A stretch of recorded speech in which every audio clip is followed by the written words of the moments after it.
أعوذ بالله من الشيطان الرجيم. بسم الله الرحمن الرحيم. يا أيها الذين آمنوا لا تتبعوا خطوات الشيطان ومن يتبع خطوات الشيطان فإنه يأمر بالفحشاء والمنكر ولولا فضل الله عليكم ورحمته ما زكى منكم من أحد أبدا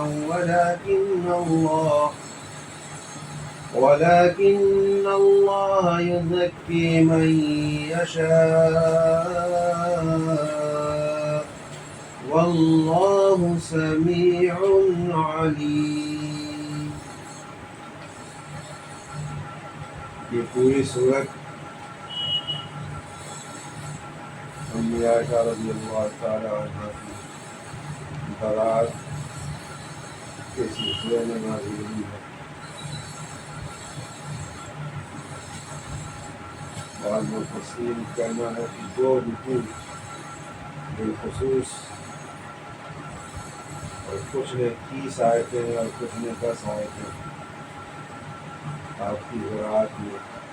بہرحال امی عائشہ کے لیے بہت ہی عظیمت کی بات یہ ہے، وہ سوچ بھی نہیں سکتی تھی کہ اللہ تبارک تعالیٰ ان کی برات کے سلسلے میں قرآن پاک کی آیتوں کا نزول فرمائے. کل کے سبق میں، اس سے پہلے کے بھی سبق میں،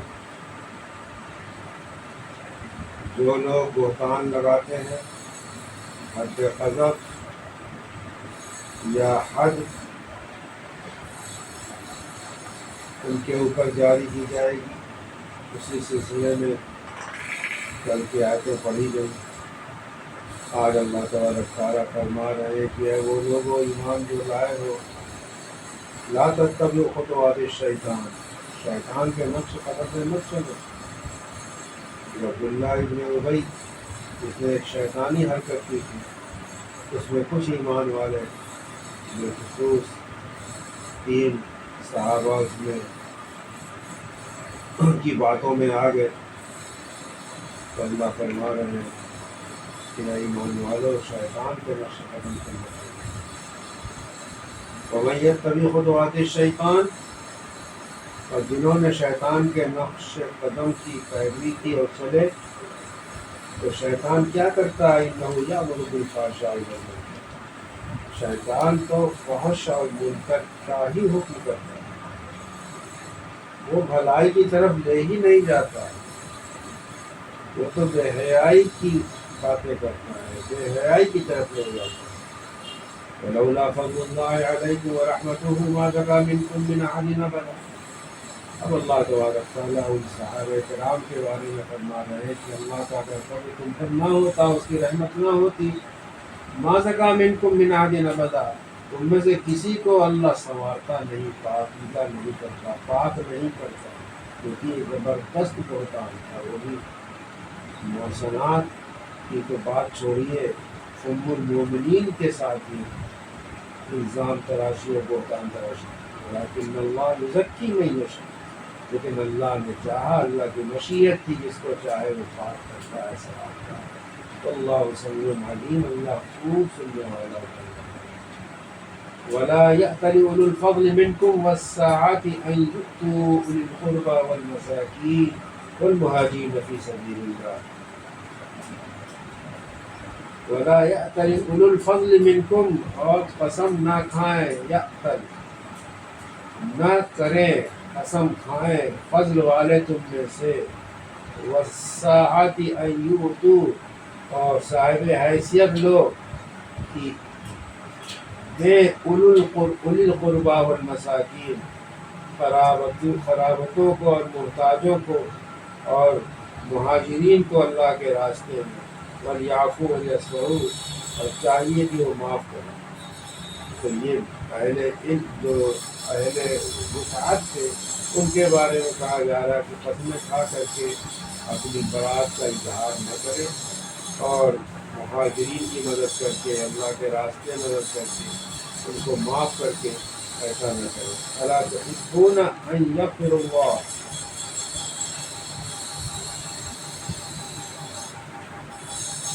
کیا تم پسند نہیں کرتے کہ بخش دے اللہ تم کو؟ اللہ غفور الرحیم، مطلب یہ ہے کہ تم نے جو غلطی کی ہے، تم سے جو اتنا بڑا بہتان جس کا کہ تم نے سنا، اور کہنا تو یہ چاہیے تھا کہ معاذ اللہ یہ تو بہتان عظیم ہے، لیکن تم نے یہ نہیں کہا، تم نے جو بہت بڑی غلطی کی، تو کیا تم پسند نہیں کرتے؟ یعنی تم اس غلطی کی توبہ کرو اللہ سے۔ چنانچہ صحابہ نے اللہ سے توبہ کیا اور معافی مانگا حضور اکرم صلی اللہ علیہ وسلم سے۔ تو کیا تم پسند نہیں کرتے کہ اللہ بخش دے تم کو؟ یقین جانو اللہ غفور الرحیم، اللہ بہت بڑا بخشنے والا ہے۔ ان الذین یرمون المحصنات والغافلات، اور وہ لوگ جو عیب لگاتے ہیں محسنات پر، تو غافلات یعنی جو بے خبر ہیں۔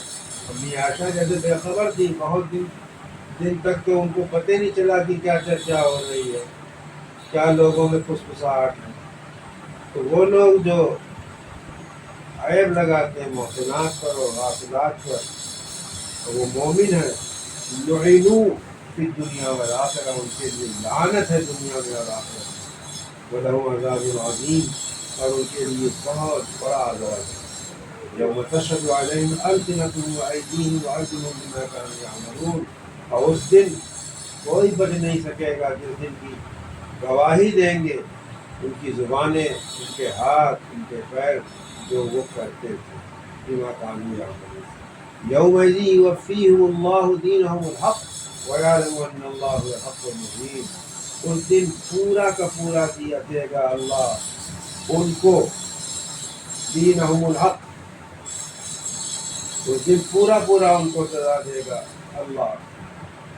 یومئذ یوفیہم اللہ دینہم الحق، اس دن پوری دے گا اللہ ان کو سزا، یعنی جو چاہیے اللہ کو سزا دینا۔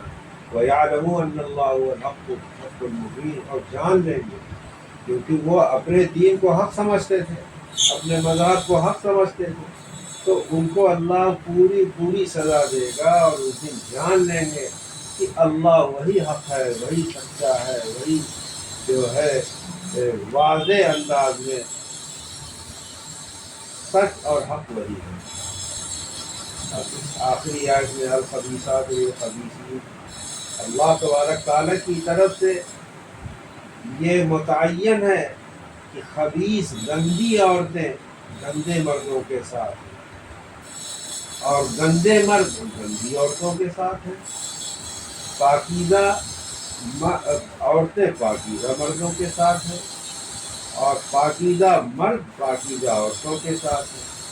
اولئک مبرؤون، تو آپ صلی اللہ علیہ وسلم نبی آخر الزماں سے پاکیزہ قوم ہیں۔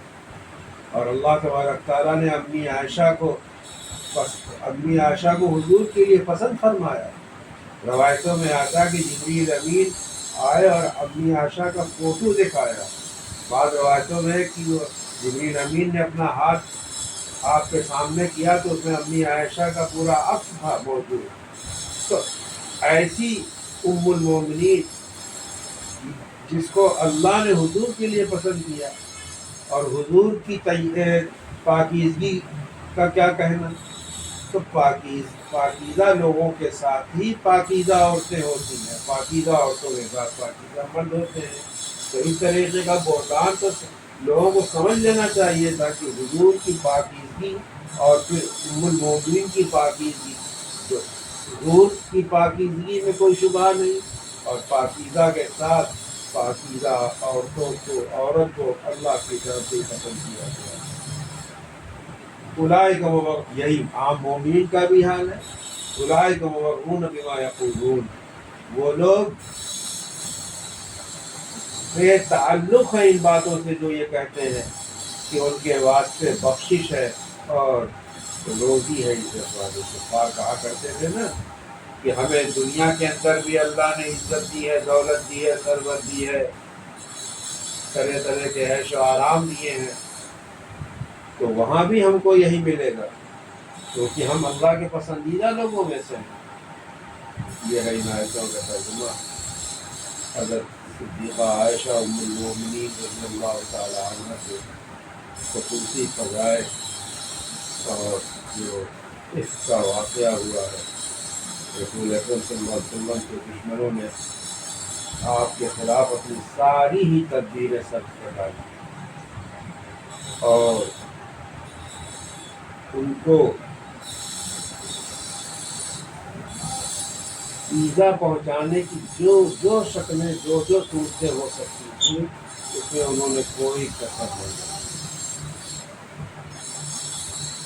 وہ سب کچھ انہوں نے جمع کر ڈالا اور کافروں کی طرف سے جو ایذا آپ کو پہنچی ان میں شاید یہ آخری اور سخت اور روحانی ایذا تھی کہ ازواج مطہرات میں سب سے زیادہ علم والی، فضل والی، مقدس ترین ام المومنین صدیقہ عائشہ رضی اللہ تعالی عنہ پر ان کے ساتھ حضرت صفوان بن معطل جو کہ یہ بھی بہت ہی مقدس صحابی تھے، جنہوں نے اپنے اونٹ کو بیٹھایا اور آپ امی عائشہ کو اس میں سوار کیا اور خود پیدل نکیل اونٹ کی پکڑ کر چلے۔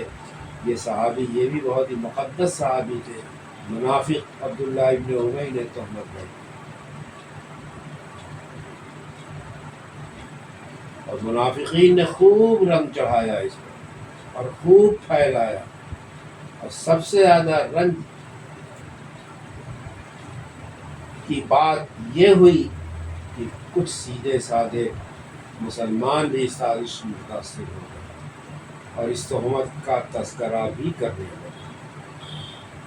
اس بے اصل اور بے دلیل تہمت کی چند روز میں خود ہی حقیقت کھل جاتی، مگر ام المومنین کو اور خود رسول اللہ صلی اللہ علیہ وسلم کو اس تہمت سے روحانی ایذا پہنچی تھی۔ اللہ تبارک تعالیٰ نے اس کے ازالے کے لیے اور امی عائشہ کی برات کے لیے وحی الہی کے کسی اشارے پر اکتفا نہیں کیا، بلکہ قرآن کریم کی تقریباً 2 رکوع ان کی برات میں نازل ہوئی۔ جن لوگوں نے یہ تہمت گڑھی یا جن لوگوں نے اس کے تذکرے میں حصہ لیا، ان سب پر دنیا میں اور آخرت میں عذاب کی وعیدیں سنائی گئی۔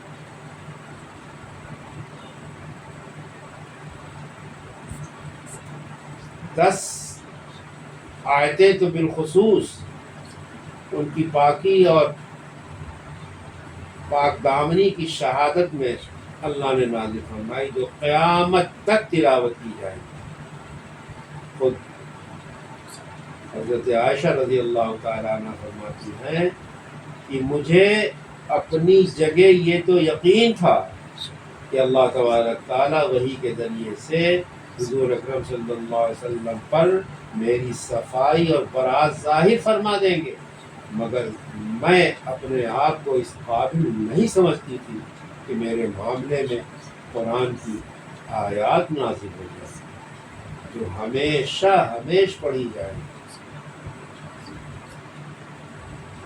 سفر سے واپس آنے کے بعد حضرت صفوان کی اونٹنی پر بیٹھ کر کئی قافلے سے مل گئی اور مدینہ منورہ پہنچ گئی۔ سفر سے آنے کے بعد حضرت عائشہ صدیقہ رضی اللہ تعالی عنہ اپنے گھریلو کاموں میں مشغول ہو گئی۔ ان کو کچھ خبر نہیں کہ کیا باہر فسفساہٹ ہو رہی ہے، منافقین نے ان کے بارے میں کیا کیا خبریں اڑا رکھی ہیں۔ صحیح بخاری کی روایت ہے کہ خود حضرت صدیقہ رضی اللہ تعالی عنہ کا بیان ہے کہ سفر سے واپسی کے بعد کچھ طبیعت خراب ہو گئی، اور سب سے بڑی وجہ طبیعت خراب ہونے کی یہ تھی کہ رسول اکرم صلی اللہ علیہ وسلم کا وہ لطف، وہ کرم، وہ توجہ جو حضرت عائشہ کے رضی اللہ تعالیٰ عنہ کے ساتھ تھی وہ نہ دیکھی، کیونکہ حضور بھی ان افواہوں سے متاثر ہو گئے تھے۔ آپ کا ہمیشہ کا معمول تھا کہ بڑی توجہ سے اور بڑے لطف و کرم سے امی عائشہ سے ملتے تھے، تو آپ کا معاملہ یہ الٹا ہو نظر آیا ان کو۔ گھر میں تشریف لاتے، سلام کرتے، پوچھ لیتے کیا حال ہے اور واپس چلے جاتے۔ امی عائشہ فرماتی مجھے چونکہ اس کی کچھ خبر نہ تھی کہ میرے بارے میں کیا کیا خبر مشہور کی جا رہی ہے، اسی لیے رسول اللہ صلی اللہ علیہ وسلم کے اس طرز عمل کا راز مجھ پر نہیں کھلا، اور اسی غم میں گھلنے لگی۔ ایک روز ان کا بیان ہے کہ اپنی کمزوری کی وجہ سے مستح صحابی، یعنی وہ مستح جو منافقین کے اس افواہ کے چکر میں آ گئے، ان کی والدہ ام مستح کو ساتھ لے کر قضاء حاجت کے لیے باہر گئی۔ اس وقت زمانے میں اس وقت گھروں میں بیت الخلاء نہیں ہوا کرتا تھا، باہر جانے ہی کا رواج تھا۔ فرماتی ہے کہ جب میں قضاء حاجت سے فارغ ہو کر گھر کی طرف آنے لگی تو ام مستح کا پاؤں ان کی چادر میں الجھا اور گر پڑی۔ اس وقت ان کی زبان سے یہ کلمہ نکلا، تعیس مستح۔ یہ ایسا کلمہ ہے جو عرب میں بد دعا کے لیے استعمال ہوتا ہے۔ تو مستح کیونکہ اس افواہوں میں آ چکے تھے، ان کی والدہ کو بڑا صدمہ اس پر تھا کہ جب وہ گری ہیں تو انہوں نے ایک طریقے سے بد دعا کے الفاظ کہے کہ مستح جو ہے اس برباد ہو، بد دعا کے الفاظ، یعنی مستح کے لیے بد دعا کا کلمہ سن کر حضرت صدیقہ عائشہ رضی اللہ تعالیٰ عنہ کو تعجب ہوا اور ان سے فرمانے لگیں یہ تو بری بات ہے، ایک آدمی مستح اتنے نیک آدمی ہے، ان کو برا کہتی ہیں، یہ تو غزوہ بدر میں بھی شریک تھے، اور ان کا بیٹا مستح اس پر ام مستح نے تعجب سے کہا کہ بیٹی کیا تم کو خبر نہیں کہ مستح میرا بیٹا کیا کہتا پھرتا ہے؟ امی عائشہ کہتی میں نے پوچھا وہ کیا کہتا پھرتا ہے؟ تب ان کی والدہ نے مجھے یہ سارا واقعہ عفق کا بتلایا جو تہمت کا تھا، اور مستح کا اس میں شریک ہونا بتایا۔ صدیقہ عائشہ فرماتی یہ سن کر میرا مرض دوگنا ہو گیا، میں گھر گئی اور حسب معمول رسول اللہ صلی اللہ علیہ وسلم تشریف لائے، سلام کیا، مداد کرسی فرمائی تو صدیقہ عائشہ رضی اللہ تعالیٰ عنہ سے اجازت طلب کی کہ اپنے والدین کے گھر چلی جاؤ۔ آپ نے اجازت دے دی، اور منشا یہ تھی کہ والدین سے اس معاملے کی تحقیق کروائیں گی۔ تو جا کر والدہ سے پوچھا، انہوں نے تسلی دی کہ تم جیسی عورتوں کے دشمن ہوا کرتے ہیں، ایسی چیزیں مشہور کیا کرتے ہیں، تم اس سے غم نہ کرو، خود بخود معاملہ صاف ہو جائے گا۔ میں نے کہا سبحان اللہ، لوگوں میں اس کا چرچا ہو چکا ہے، اس پر کیسے صبر کروں؟